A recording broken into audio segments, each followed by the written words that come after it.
Nice rainy, wet day to do nothing, right? Oh no. Not you too.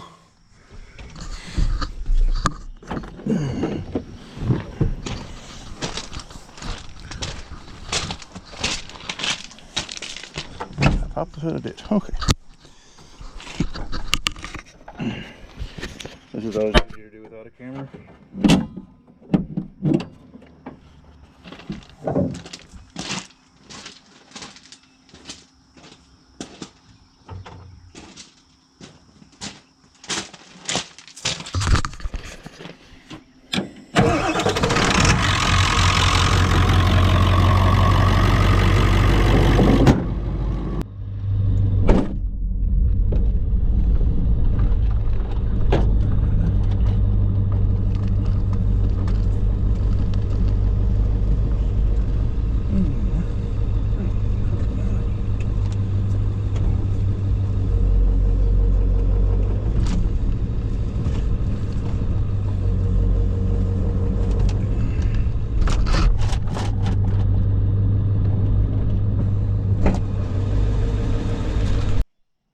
So anyway, hello and welcome again to River Valley Farm.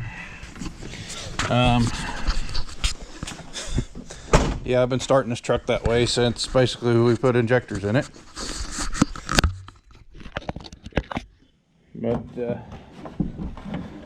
I haven't really had a good chance to look and decide why I'm having to do that.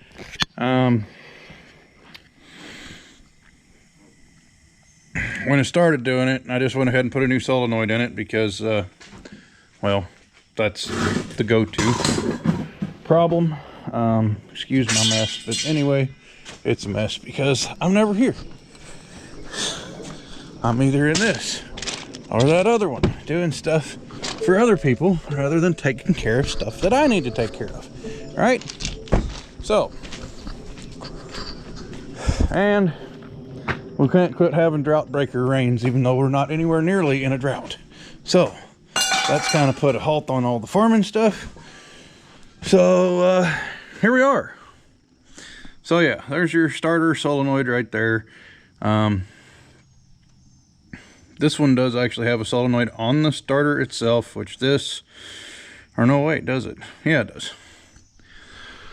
So this is just a massive overkill.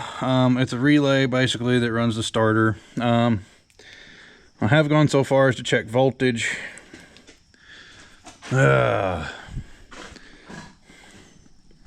Check voltage on this wire, and it was low. This one right here.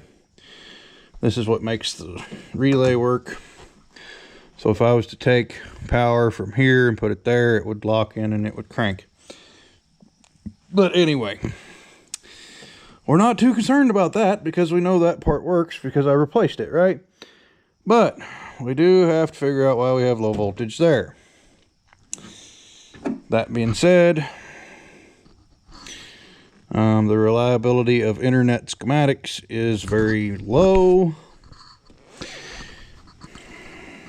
And we can follow this harness back over to where it goes through the firewall, because that should be the next break basically, and see if we have low voltage out here, or is it in the cab. Hopefully it's in the cab, that way we don't have to run a new wire.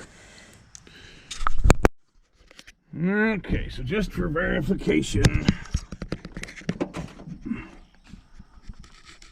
well, according to that should work. That makes it even more fun. Because that was 11 point something volts, which means it's not carrying the load. But of course, we have four possibilities. Bad wire anywhere from the ignition switch to there. Okay. Bad ignition switch, bad clutch switch, bad connection at that right there, which you can't see right now. But anyway. But it could be really slick and easy, and it just be this stupid end right here because they will screw up over time.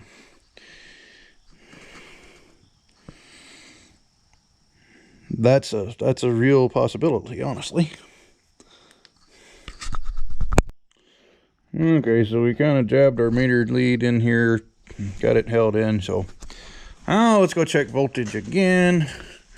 See if we can get the meter up to a place where we can read it better first. Rather than just sitting on the hood. That might do, maybe. I'll probably fall over by the time I get in the truck, but you know, we'll deal with that as the time comes, right?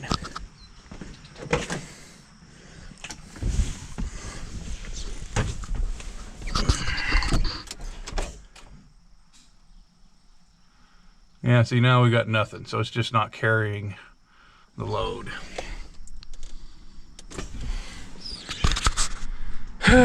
Okay then. Okay. So all that being said, we have a horrible connection somewhere. And like I said, there's 4 possibilities. The ignition switch, clutch switch, the connector at the firewall, and of course just a broken, worn out wire someplace. So anyway, for those that don't know,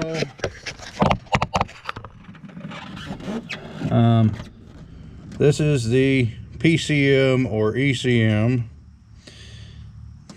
okay, which is a possibility where it comes through at. And this over here is your injector driver module. That's what steps up to 90, yeah, it's 90 volts on this engine, DC, constant power to the injectors, and then grounds the individual injector when it's time to fire. And then you have this, which is just an electrical connector coming through the firewall. And we have another one down here below the brake booster. I sincerely hope it's not the one below the brake booster, but anyway, knowing my luck, that's probably which one it is. Okay, not because I really believe it was the problem, but I decided to do away with whatever I did with it. That stupid connector that was on here, and replaced it with this. Well, there's no such thing as a perfect electrical connection.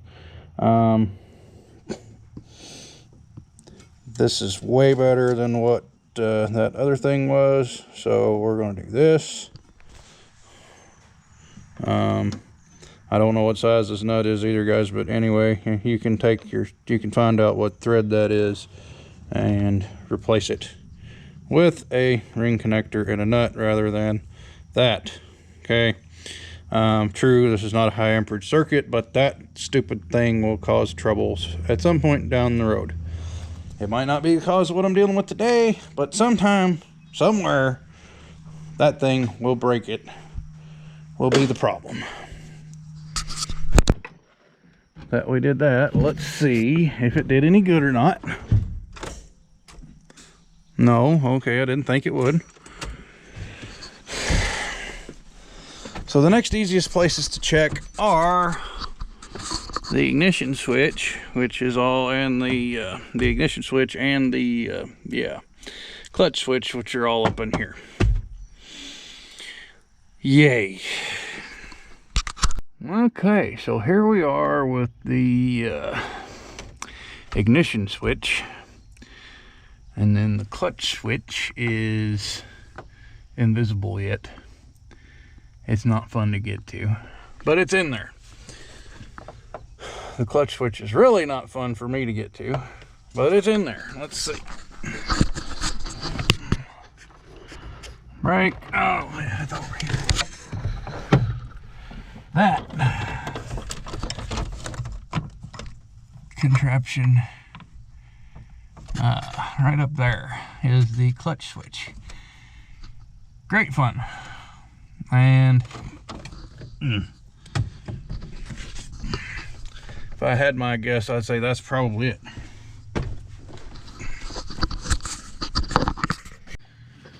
Okay then, so out at the solenoid, our excite wire is red with what I thought was a black tracer. We have one in here on the ignition switch that's red with a blue tracer, so I decided I'd pick it first and see what happened, and by some miracle, it's the right wire. And of course, we're all connected to the solenoid and everything, so we're still carrying the voltage here. Which means next up is the clutch switch, and hopefully it's a red with a blue tracer when we get to that too, but it's going to be much less friendly to work with. Alright, so we've discovered something here. I'm going to try and set you guys where you can see what all I'm doing to get to where I'm at. Well, actually, I'll have to crawl in here and show you. So, on the clutch switch itself here, you can see that I'm in the fourth wire from the, whatever. I'm in the, it's a brown with a blue, looks like. Since I've had brake fluid drip on that, it might well be red and blue. But anyway, that is what that is. And then,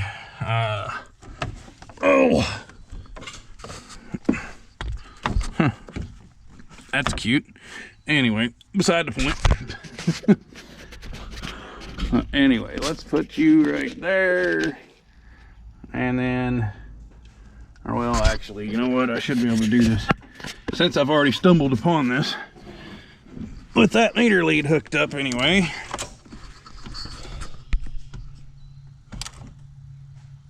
So there's 11 when you turn the key to start, and now, or at least a minute ago,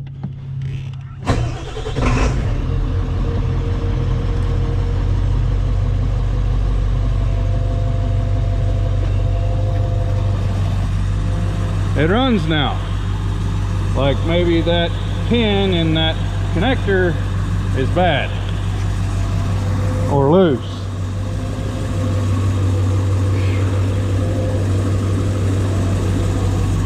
Crawling down in there is always a lot of fun. Okay, so now that the meter lead is out of the connector,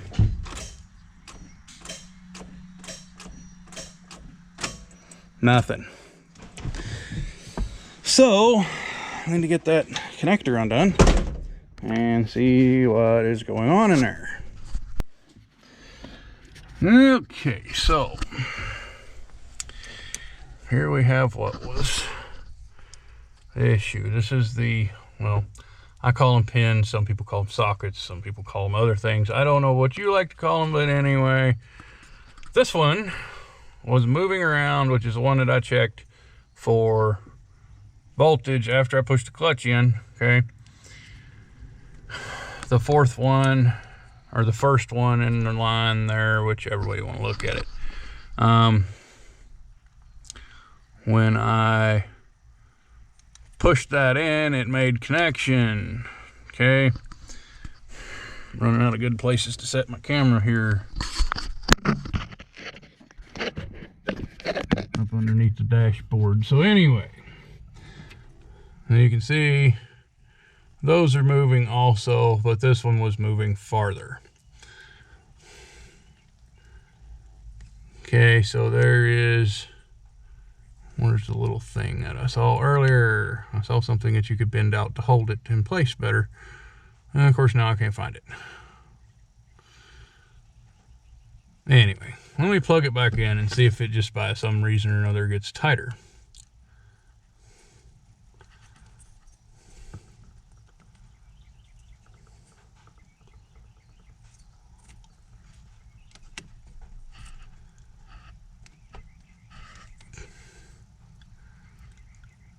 And sometimes they get spread out a little bit.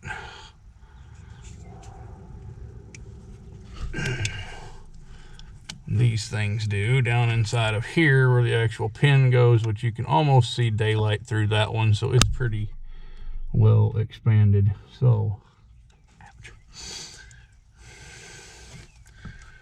Take you a little tiny screwdriver and go and gently up in here and pry down on it. I know you can't see what I'm doing, but well, I have big fingers and a limited space to do this in, because I'm not going to take this out of the truck to do it, because that requires all kinds of silliness, so we're not going to do that. Anyway, another thing, we're going to kind of unwrap this. It's twisted around here about 3 times up inside the loom, it seems. So we're going to undo part of that, plug it back in, and plug it back in, and see what happens. Okay, so let's try this again. It's plugged back in. You have a ride. Anyway, plug back in. Truck's in neutral.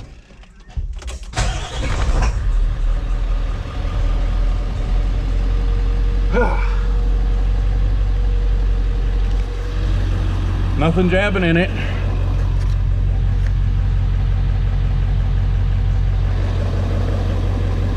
But it started like it was supposed to, so I think I'm good with that.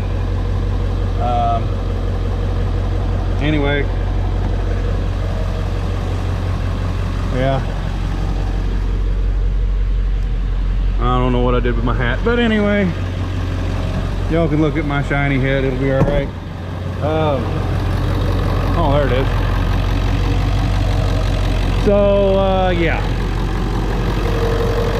diagnosis of a no start on 7.3 Power Stroke from 1995, right? It's only 26 years old. It shouldn't be broke down. I mean, that's just bullshit. But anyway, now I know what's wrong with it. Hopefully it's fixed. If it's not, I know what I need to do. So yeah, thanks for watching. I'll be back later, hopefully one of these days when the sun starts shining, and we'll try and finish first cutting and get into second cutting hay. That'd be really nice.